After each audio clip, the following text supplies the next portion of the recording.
자, 우리 지난 시간에는 마태복음 5장의 산상설교 그리고 누가복음 6장에 나오는 평야설교를 비교하면서 설명을 드렸습니다.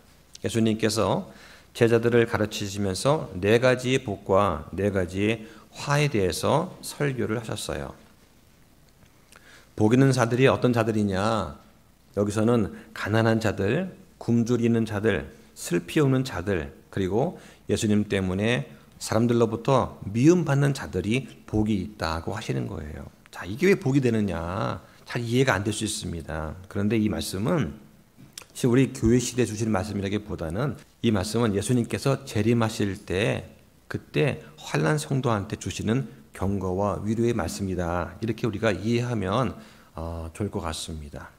마태복음 5장에서 말하는 산상설교하고 누가복음 6장에 나오는 이 평야설교는 대상과 적용이 다릅니다. 그렇죠? 마태복음에서의 산상설교는 하나님께서 이 땅에 이루고자 하셨던 그 천년 왕국, 물리적으로 이루어지는 그 메시아 왕국에 들어갈 사람들이 갖추어야 될 덕목에 대해서 주신 말씀이라면 당연히 그 대상이 유대인입니다. 그런데 누가복음은 산상설교가 아니라 평야설교입니다. 그러니까 천년 왕국이 아니라 천년 왕국이 시작되기 전에 예수님께서 이 땅에 재림하실 때 그때 있을 환난 성도들한테 주신 그런 위로의 말씀이다라고 하는 것입니다. 예수님께서 재림하실 때 그 문맥에서 보면 그때는 환난 성도들이 자기의 믿음을 지키기 위해서 고난과 핍박을 당하지만 그러나 결국 믿음을 가진 성도는 하나님의 왕국을 소유하고 하늘의 보상이 크다고 말씀을 하시는 거예요. 이 말씀이 지금 우리 교회 시대 사는 우리한테 문자적으로 적용하면 어려움과 혼란이 있을 수 있습니다. 성실해서 부유하게 된 것이 어째서 화가 될까요? 이해가 되지 않을 수 있습니다. 지금 이 교회 시대에는 누구든지 정직하고 열심히 일해서 내게 주신 재능과 기회를 최대한 활용해서 부유하게 되어서 가난한 자를 돕는 거, 이게 하나님께서 원하시는 것입니다. 자, 근데 정말로 가난한 것이 그 자체가 복이 되는 때가 있다. 그때가 언제냐? 환난 시대다라고 하는 것입니다. 그래서 우리가 이 교회 시대와 환난 시대를 잘 구분할 수 있어야 돼요. 자, 오늘 말씀은 누가복음 6장 27절로부터 36절까지의 말씀을 가지고서 그리스도인의 5가지 생활 방식이라는 제목으로 말씀을 드리려고 합니다. 우리가 조금 전에 읽어본 이 말씀은 예수님께서 친히 우리한테 가르쳐 주신 하나님의 왕국 백성이 가져야 될 어떤 윤리에 대한 것입니다. 다시 말하면 믿는 우리 그리스도인들이 가져야 될 생활 방식에 관한 거예요. 자, 우리가 살면서 얼마나 자주 사랑하라는 말을 듣고 또 말을 하고 있습니까? 그런데 정작 예수님 말씀처럼 너희 원수를 사랑하라는 이 명령 앞에 설 때에 우리 마음은 많이 무겁습니다. 저도 말씀을 준비하면서 제 자신도 마음에 상당한 부담을 느끼고 또 많은 죄들을 자백을 하고 주님께 용서를 빌었습니다. 세상은 이렇게 말합니다. 눈에는 눈, 이에는 이다. 상대가 내 눈을 다치게 했으면 나는 상대의 눈만 다치게 하라는 말이에요. 사실 이것만 해도 다행입니다. 실제는 어떻습니까? 감히 내 눈을 다치게 했어? 하면서 상대 눈뿐만 아니라 상대의 이도 다치게 하는 것이 현실이 아닌가 생각이 됩니다. 감정 조절이 안 되다 보니까 각종 소송을 걸면서 상대를 끝장내 버리겠다라고 하는 그런 사람들이 많아요. 자, 그런데 오늘 본문에서 예수님은 그것과는 완전히 다른 길, 은혜의 길, 자비의 길, 하나님 아버지를 닮은 삶으로 우리를 부르고 계십니다. 이게 바로 그리스도인의 생활 방식이라고 할 수가 있어요. 생활 방식을 영어로 부르면 conversation이라고 합니다. 성경에 20번 나오는데 대부분 행실, 생활로 번역이 되어 있는데 빌립보서 3장 20절에만 생활 방식으로 번역이 되어 있습니다. 제가 한번 본문을 읽어보겠습니다. 우리의 생활 방식은 하늘에 있으며 또한 거기서부터 오실 구원자 주 예수 그리스도를 우리가 기다리고 있는데 그분께서는 참으로 모든 것을 자기에게 복종시킬 수 있는 능력을 써서 그 능력대로 우리의 천한 몸을 변화시켜 자신의 영광스러운 몸과 같게 만드시리라고 하십니다. 자기 보니까 왜 우리의 천한 몸을 변화시킨다? 왜 우리 몸이 천한 몸일까요? 왜냐하면 우리의 몸은 자꾸만 죄가 생각이 나는 몸이기 때문에 그렇습니다. 그런데 예수님께서 우리를 불러주실 때 우리가 부활 또는 휴거돼서 있게 된 그 몸은 어떤 몸이냐? 전혀 죄의 영향을 받지 않는 몸입니다. 온전히 하늘의 생활 방식대로 살아갈 수 있는 그런 몸을 우리가 입게 되는 것이죠. 이게 바로 몸의 구원이고 우리 모두가 소망하는 것입니다. 지금은 그러나 죄의 영향을 받는 그런 몸을 입고 있습니다. 그래서 끊임없이 우리는 성령의 소욕과 육체의 소욕이 서로 거슬러 싸우는 영적 전쟁의 가운데 있는 거예요. 자, 그러면 성령이 말씀하시는 그리스도인의 생활 방식이 뭔가? 오늘 본문에 보니까 첫째가 뭐냐? 원수를 사랑하라고 하십니다. 자, 본문에 보니까 27절에 그러나 듣는 너희에게 내가 이르노니 너희의 원수들을 사랑하고 너희를 미워하는 자들에게 선을 행하며 너희를 저주하는 자들을 축복하고 악의를 품고 너희를 다루는 자들을 위해 기도하라. 자, 이 말씀 들으면 떠오르는 인물이 있지 않습니까? 각자한테 아마 있을 거예요. 예, 우리가 살면서 항상 기쁘고 행복한 삶을 살았습니까? 그렇지 않죠. 나무가 오래되면 그 나무의 겉 표면에 상처가 나듯이 우리 인생도 마찬가지입니다. 당시 유대인들은 율법의 공의와 보복 사상에 익숙해 있었어요. 그러니까 눈에는 눈, 이에는 이로 갚는 이러한 공의와 보복적인 생각, 이런 관념에 아주 익숙해 있었습니다. 그런데 그들한테 원수를 사랑하라는 이 예수님의 가르침은 아주 급진적이고 충격적인 것으로 들렸을 것입니다. 이 말씀은 단순한 윤리적인 도덕의 수준을 넘는 것입니다. 하나님의 자비와 긍휼을 반영하는 삶을 살 것을 요구하기 때문입니다. 자, 당시는 어떻습니까? 교리적으로 신약교회가 시작되기 이전이에요. 그러니까 당연히 유대인 청중한테 주신 말씀입니다. 그리고 율법 아래에서 의를 행할 것을 요구하시는 그런 말씀이다라고 볼 수가 있습니다. 그런데 오늘날 우리한테는 어떻습니까? 우리 믿는 사람들이 하나님의 자녀답게 자비와 긍휼을 실천하라는 그 말씀으로 적용을 할 수가 있습니다. 지금 예수님 말씀을 듣고 있는 그 대상이 누구입니까? 모든 사람한테 주시는 보편적인 그런 윤리적인 말씀이 아니에요. 이 말씀은 예수님께 지금 하나님 말씀을 듣고자 모인 사람들한테 주시는 말씀입니다. 그러니까 하나님의 명령대로 말씀대로 내가 살겠습니다라고 다짐한 그들 또 우리한테 주시는 그런 말씀이다 하는 거예요. 세상의 윤리는 받는 대로 갚아주는 보복의 윤리입니다. 절대 지고는 못 살죠. 그렇죠? 내 아이가 학교에서 해코지를 당하고 왔으면 그 가만히 있는 부모가 어디 있습니까? 그러니까 제가 학교 다닐 때만 해도 아이가 매 맞고 오면 그럴만 하겠지. 선생님 무조건 오라. 애들끼리 싸우면 애들은 싸우면서 크는 거야. 그랬었어요. 근데 지금 어떻습니까? 지금 당장 가려가면 학교 교장 선생님 목을 붙잡고 흔들잖아요. 그런데 하나님의 자녀는 어떻게 해야 된다? 사랑으로 대해야 된다라고 말씀을 하시는 거예요. 억울하지만 오히려 선을 행하고 축복하고 중보 기도를 하라고 하십니다.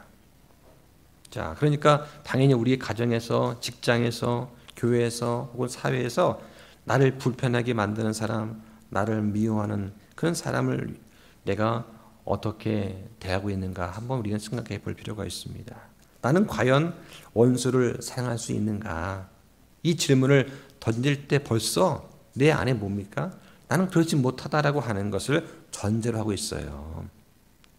좀 더 솔직히 말하면 내가 왜 원수를 사랑하지 못하는가? 이렇게 말할 수가 있습니다. 제가 이것 때문에 한 주간 좀 고민을 하다가 제가 그 팀 켈러의 책을 하나 읽었는데요. 제목이 용서를 배우다라는 책입니다. 원제가 Forgive, Why should I and how can I? 용서라는 거 내가 왜 해야 되고 어떻게 할 수 있는가라고 하는 그런 제목의 책인데 좀 조금 두껍습니다. 예, 근데 상당히 내용이 좋아요.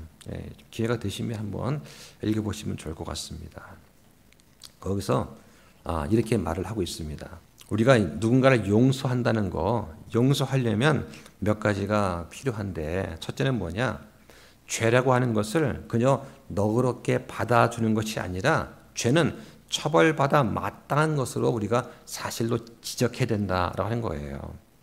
그러니까 누가 잘못했으면 죄를 무조건 덮어놓고 용서하는 것이 아니라 이게 정말 나쁜 죄다라고 하는 것을 인식하고 인정할 수 있어야 된다라고 하는 것이죠. 두 번째 단계는 뭐냐? 그러면 나한테 잘못을 한 이 가해자를 어떻게 내가 바라볼 것인가 하는 것입니다. 나를 해코지한 저 가해자를 아주 악한 존재로 볼 것이 아니라 나와 똑같은 죄인으로 그와 나 자신을 동일시해야 된다는 거예요. 그러면서 상대가 잘 되기를 바라야 된다. 이 말을 썼어요.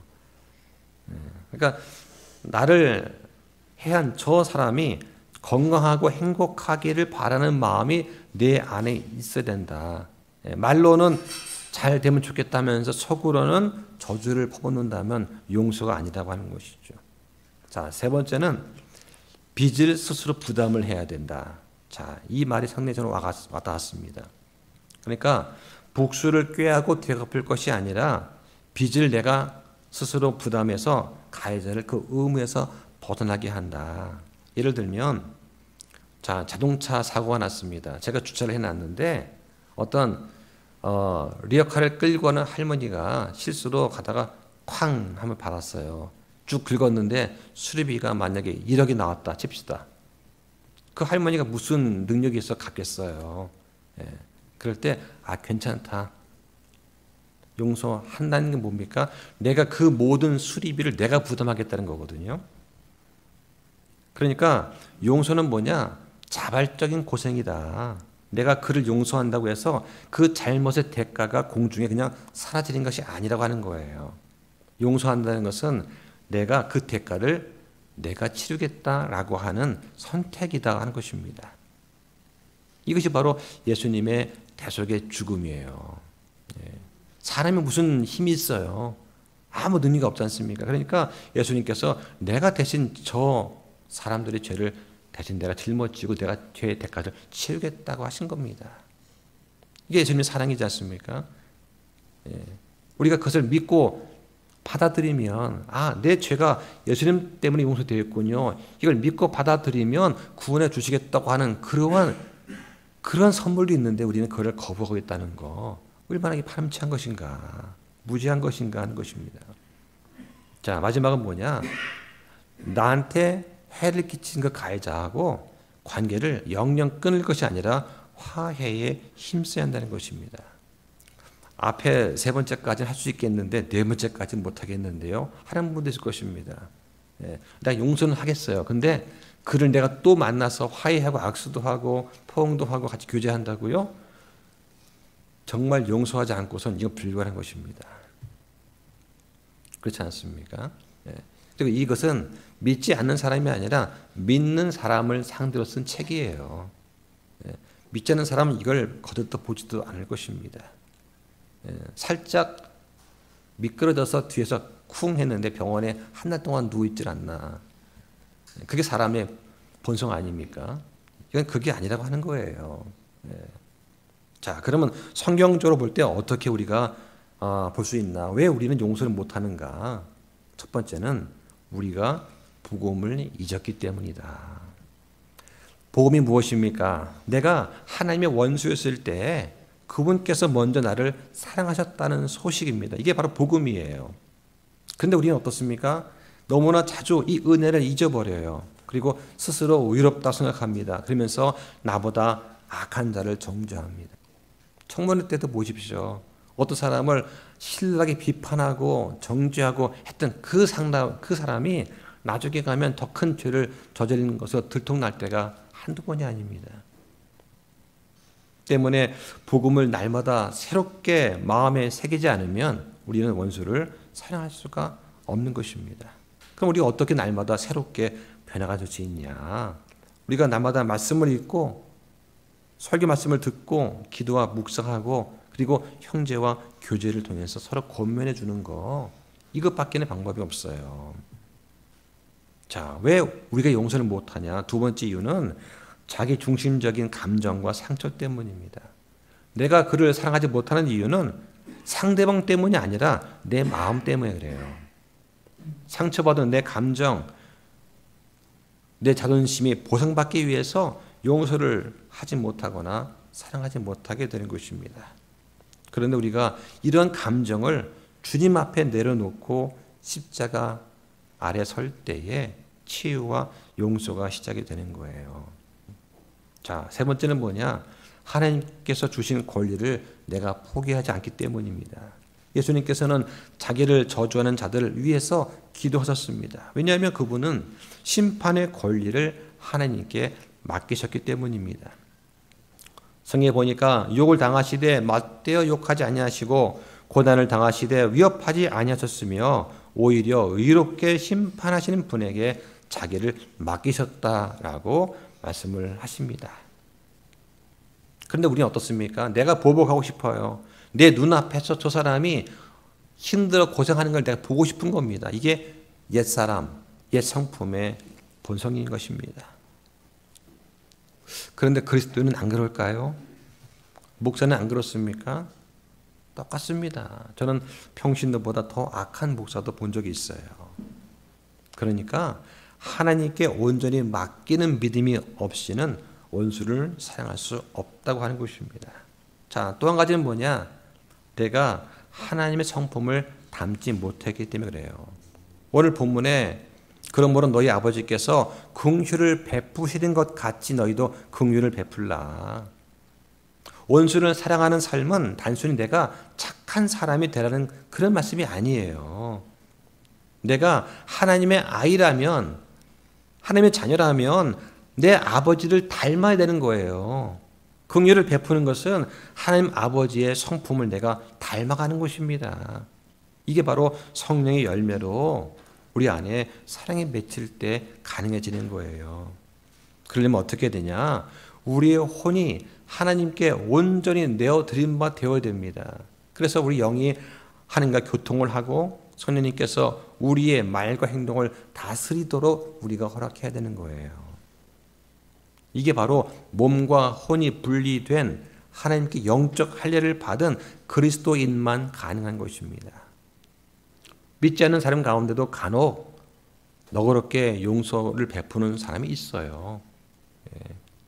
하나님의 은혜죠. 그러나 모든 그리스도인들은 이렇게 할 수 있다고 하는 것입니다. 몸의 정욕이 지배 당하는 것이 아니라 성령께서 우리를 다스리는 삶이 되도록 우리의 혼이 그렇게 선택할 수 있다고 하는 것입니다.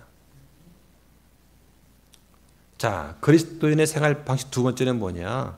보복 대신 긍휼을 베풀라. 자, 오늘 말씀 29절에 또 내 뺨을 치는 자에게 다른 뺨도 내주며 내 겉옷을 빼앗는 자가 내 겉옷도 가져가는 것을 금하지 말라. 내게 구하는 모든 자에게 주고 내 물건들을 빼앗는 자에게 다시 달라고 하지 말아라고 하십니다. 자, 이 말씀은 억울함 속에 처했을 때 내가 어떻게 처신할까 하는 문제를 말씀합니다. 내가 잘못해서 뺨 맞은 것이 아니라 억울하게 뺨을 맞았을 때를 말하는 것입니다. 유대 지역은 낮과 밤의 기온차가 커요.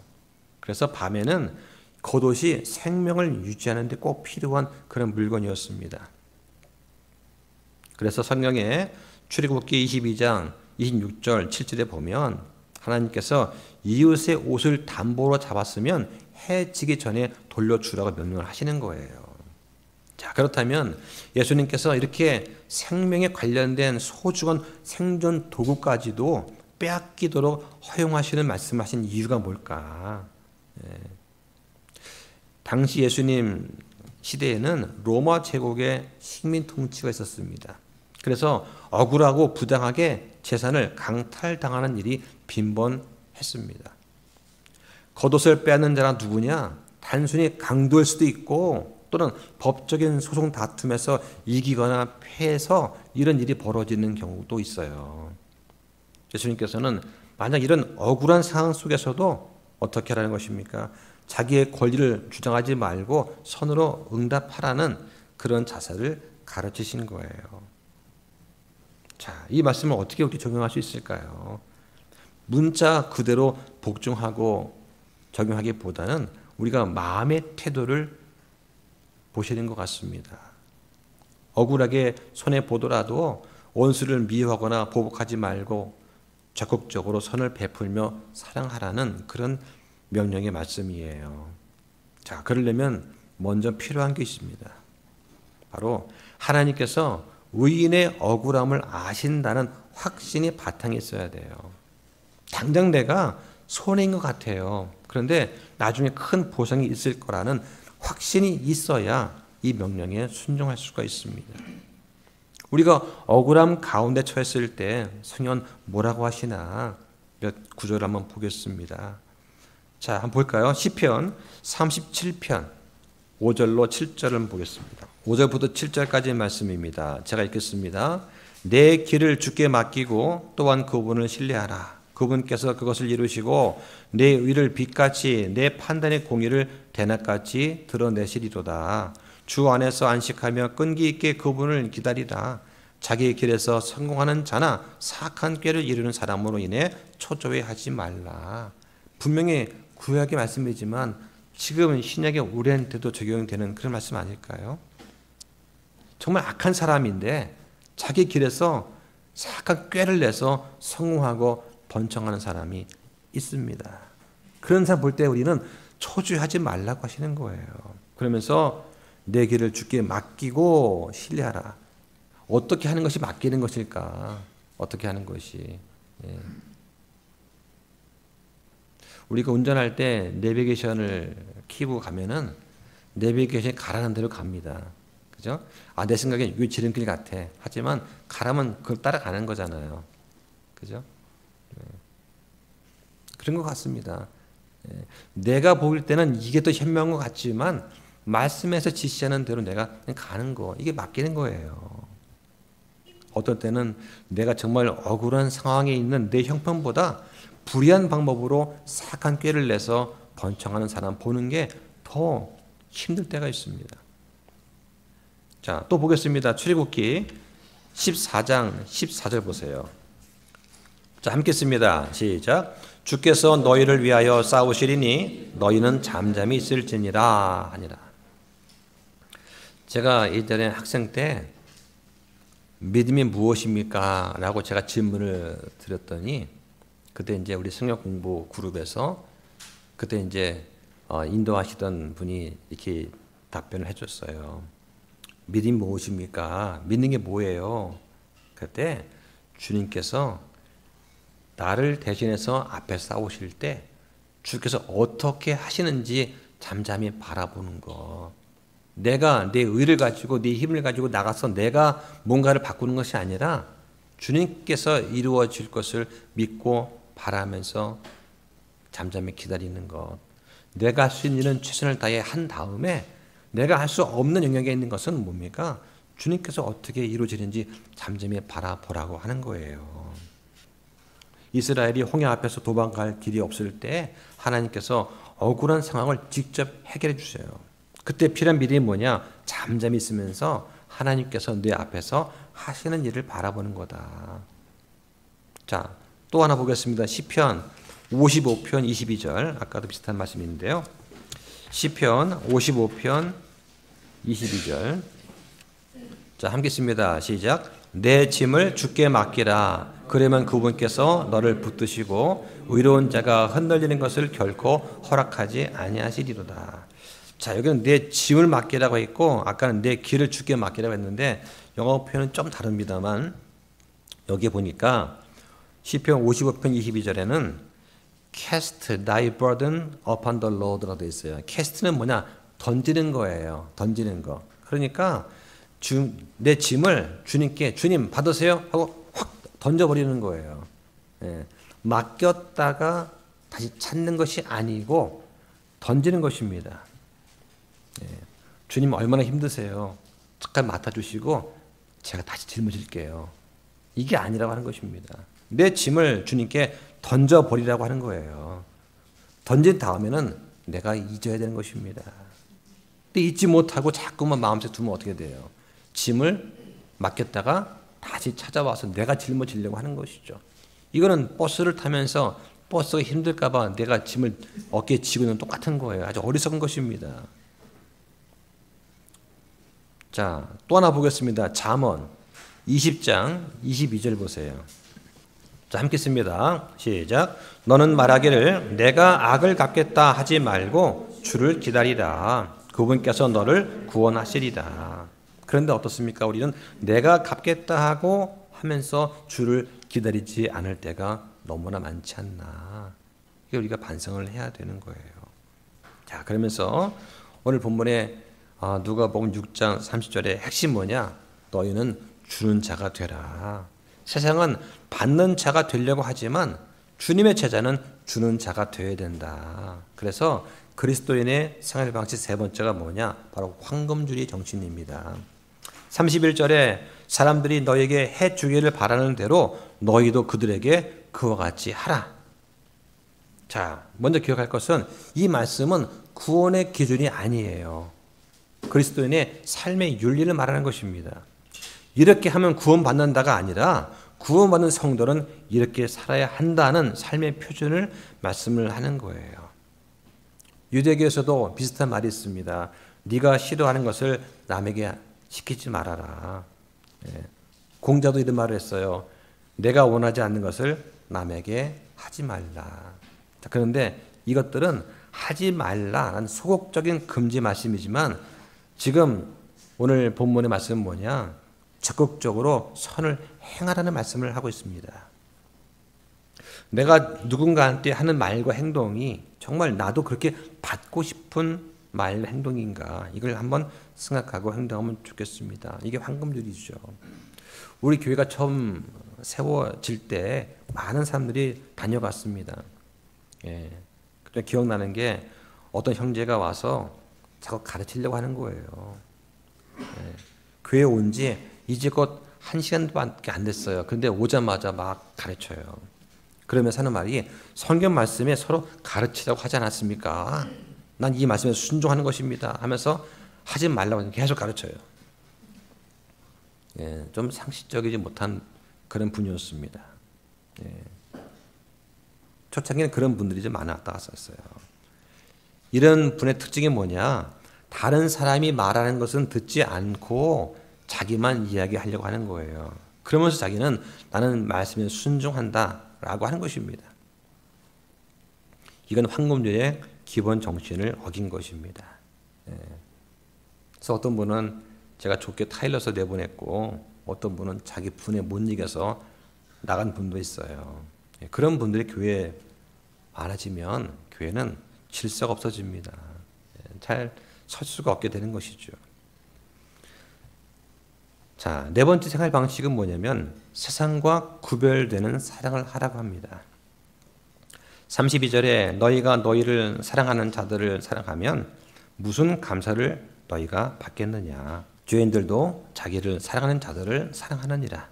너희가 너에게 선을 향하는 자들에게 선을 향하면 무슨 감사를 너희가 받겠느냐. 죄인들도 그 일을 하느니라.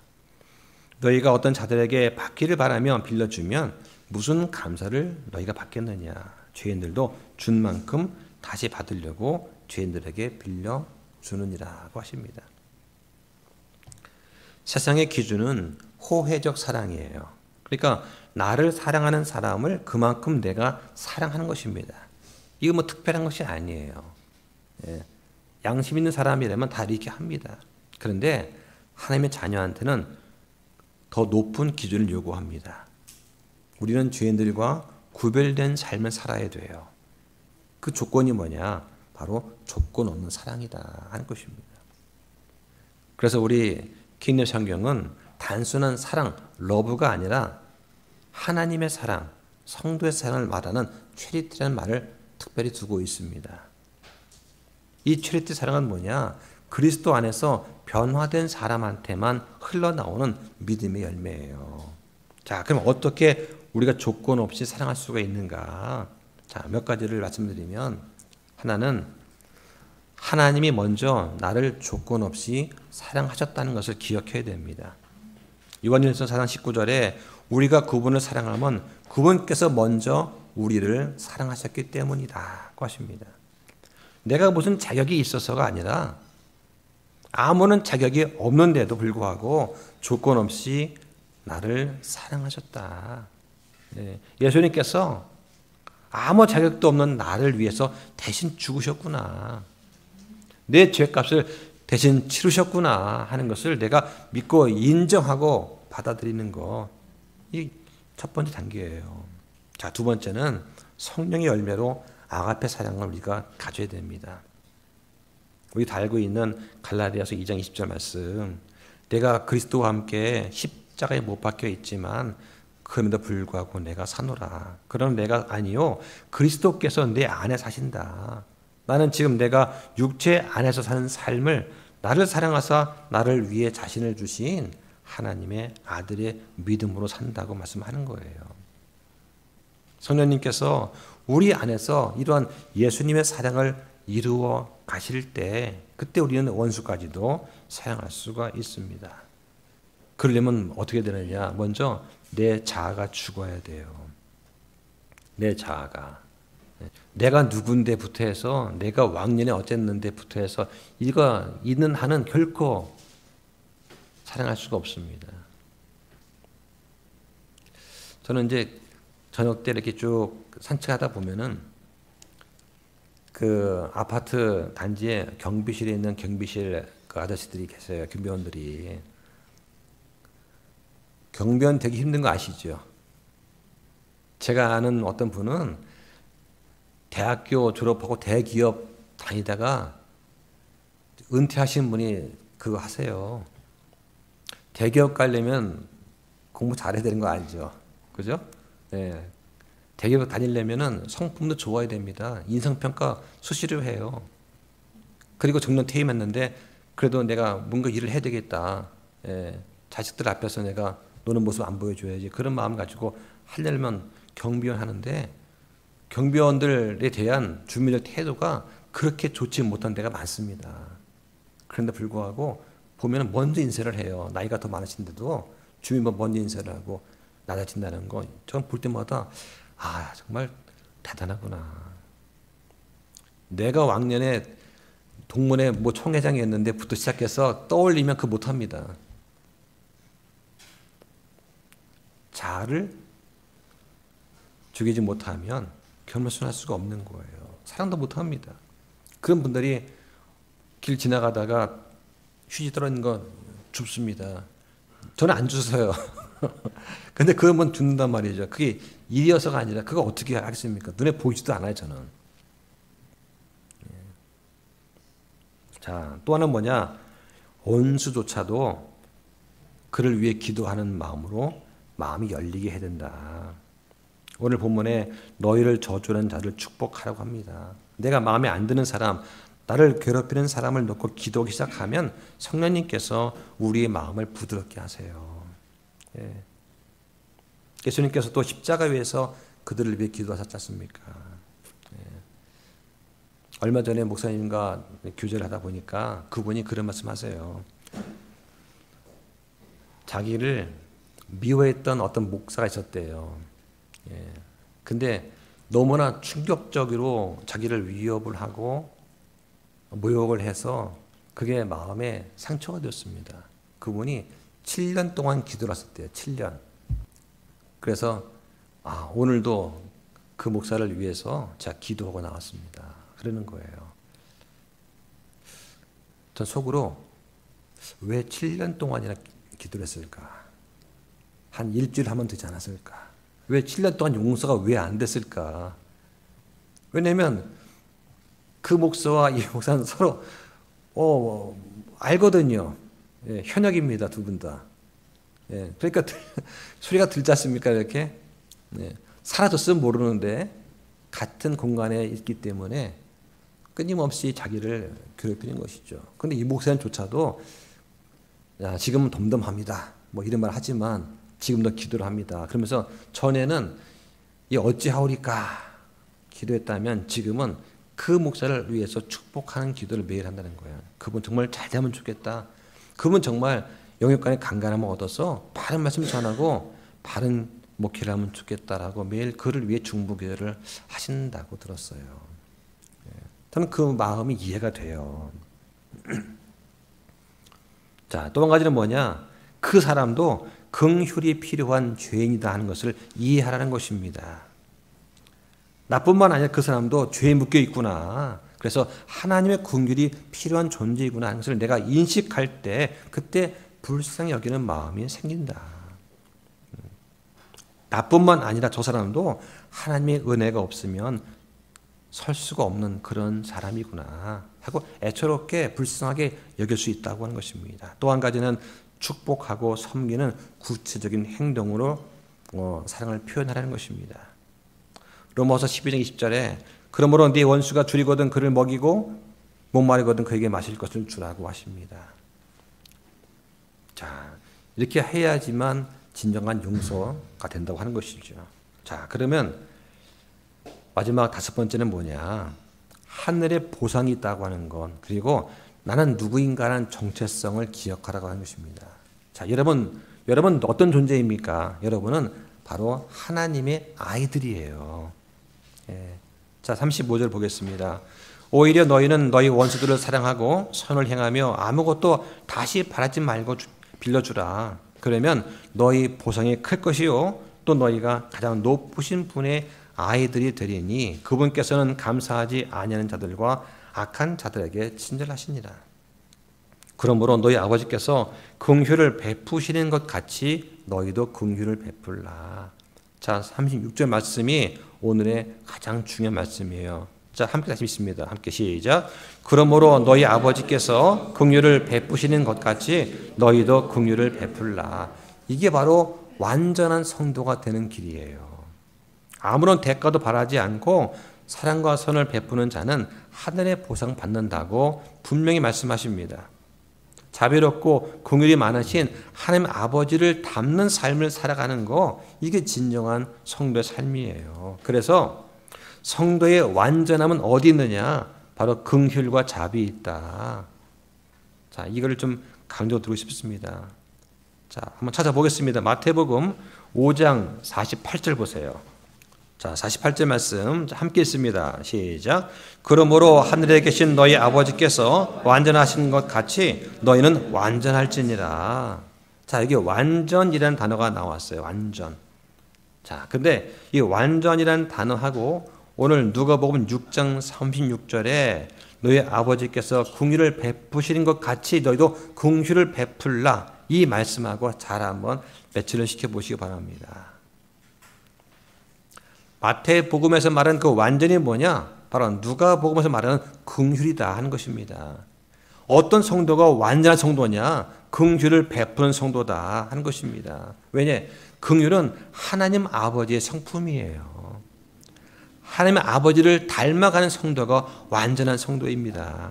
그리스도인은 죄 없는 완전함이 아니라 긍휼을 베푸는 완전, 긍휼히 여기시는 하나님의 성품을 닮아가는 것을 추구하는 그런 사람들이다. 이렇게 우리는 말할 수가 있어요. 우리가 몸을 입고 사는 동안에는 이 땅에서 죄 없는 완전함은 결코 도달할 수가 없습니다. 그런데 너희 아버지께서 긍휼을 베푸시는 것 같이 너희도 긍휼을 베풀라. 이 말씀에서 요구하는 게 뭐냐? 죄 없는 율법의 완전함이 아니라 하나님의 이러한 내적인 성품을 닮아가라. 이걸 요구하시는 거예요. 그러니까 예수님께서 너희는 하나님을 닮아라. 너희는 하나님의 아이들이다. 이 부분을 지금 강조해서 말씀을 하고 계시는 것입니다. 자, 말씀을 정리하겠습니다. 오늘 주신 말씀 누가복음 6장 27절로 36절 말씀, 이건 단순한 도덕적인 그런 교훈의 말씀이 아니에요. 이 말씀은 하나님의 자녀인 우리가 이 땅에서 어떻게 살아야 할까를 가르쳐 주시는 예수님의 명령의 말씀이다. 우리는 세상의 논리대로 살지 않습니다. 우리는 세상에서 사람들이 하는 것처럼 살지 않아요. 우리는 하늘 왕국의 법에 따라서 하늘의 생활 방식으로 살아갑니다. 우리가 몸을 입고 있어서 이 말씀을 문자 그대로 실천하기가 매우 어렵습니다. 왜 그렇습니까? 우리가 천한 몸을 입고 있잖아요. 천한 몸, 즉 순간순간 죄가 생각나는 몸, 앞에서 회개하고 돌아서서 또 죄를 짓는 우리 천한 몸을 입고 있기 때문에 그래서 힘든 거예요. 그러나 반면에 내가 그러니까 저 사람도 그럴 수밖에 없구나 하는 것을 우리가 인정해주고 긍휼히 여긴다면 우리는 용서하는 그 길로 좀 더 가까이 갈 수가 있다. 우리한테 이 죄가 생각이 날 때마다 어떻게 해야 됩니까? 이 문제를 주님 앞에 가지고 와서 꺼내놓고 기도해야 됩니다. 주님, 제가 또 이 문제 때문에 고민하고 있습니다. 아직도 해결이 안 된 문제가 내 안에 있습니다. 용서하고 해결하도록 도와주시옵소서. 내가 그 형제를, 내가 저 자매를 용서하고 싶습니다. 정말로 용서하고 싶습니다. 근데 용서할 수 있는 마음을 아버지께서 저한테 주시기 원합니다. 왜 어떤 형제가 7년 동안이나 자기를 해코지한 그 형제를 용서하기 위해서 왜 계속해서 기도를 해야만 했는가? 왜 한 번에 다 용서 안 되겠습니까? 이게 사람이에요. 그런데 그 방향으로 나아가는 것이 제자의 길입니다. 나를 미워하는 자를 위해서 기도하고 원수를 사랑하고 아무런 보상이 없더라도 선을 베푸는 삶, 이것이 아버지께서 우리한테 원하시는 참된 거룩함입니다. 당장은 나한테 손해가 있을지언정 하나님께서 기억하신다라고 하는 그런 믿음의 확신이 있으면 이건 가능할 것입니다. 우리가 모두가 하나님의 자녀로서 아버지 하나님의 마음을 우리가 헤아리고 그 분의 뜻대로 살기 위해서 우리가 오늘도 애쓰고 노력하는 여러분 되시기를 예수님 이름으로 축원드립니다. 기도하겠습니다.